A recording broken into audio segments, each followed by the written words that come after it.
د شمشاد نړیوال ټلویزیون مینوالو نن دلته په الحباب کې د ټنګ ټکور او یو ډیر خوندور پروګرام را جوړ شوی دی او دا پروګرام چې کوم دی دا غونډه چې کومه ده دا نن ناسته چې کومه ده دا د ښاغلي میررحمان چې د صوابۍ ناظمي الله شوی دی د هغه په خوشحالۍ کې دلته کې را جوړه شوې ده.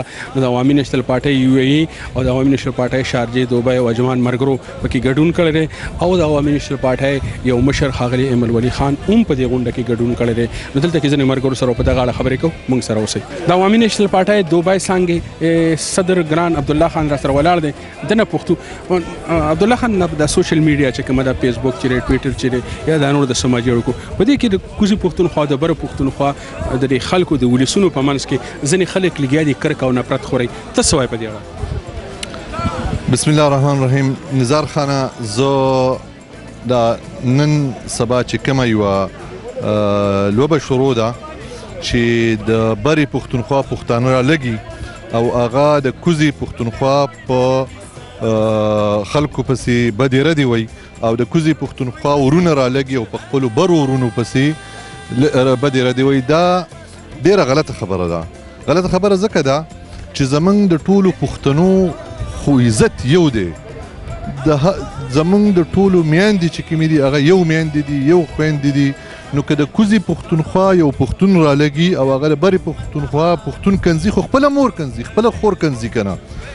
دا دې ته موږ له پکار ده چې موږ سوچ وکړو کیدای شي داسې یو دویم عنصري یو دشمني چې هغه دا لوبه شروع کړي او موږ اوس د هغې لوبې نه دغه نه کوو او بس خپل موبایل راخلو او ویډیو دغه کوو او خپلې خویندې میندې کنځو. پکار دا دی چې موږ دې ته سوچ وکړو چې موږ له د دې وخت کې یووالی پکار دی، اتفاق پکار دی، ورورولي پکار ده. د خپل حالاتو ته کتل پکار دی چې موږ کم حد ته ورسېدو، په کم حال کې رواني.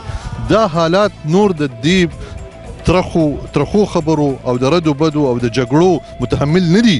پکار دا دی چې موږ ورورولي راولو، اتفاق راولو، په خپل منځ کې مینه محبت پیدا کړو. نور داسې نه چې تریخګڼۍ او دغه پیدا کړو. نو زما ټولو پښتنو ته دا اپیل دی چې که هغه لر پښتانه دي او که بر پښتانه دي چې خپل ځان وپېژنئ، خپل عزت وپېژنئ، خپلې خویندې میندې وپېژنئ. دا ټول ستاسو یو عزت دی، یو کورم دی او خدای خاطر وکئ، په یو بل پسې دا بدې ردې مه وایئ. ډېره مننه ستاسو. خوشحاله شئ.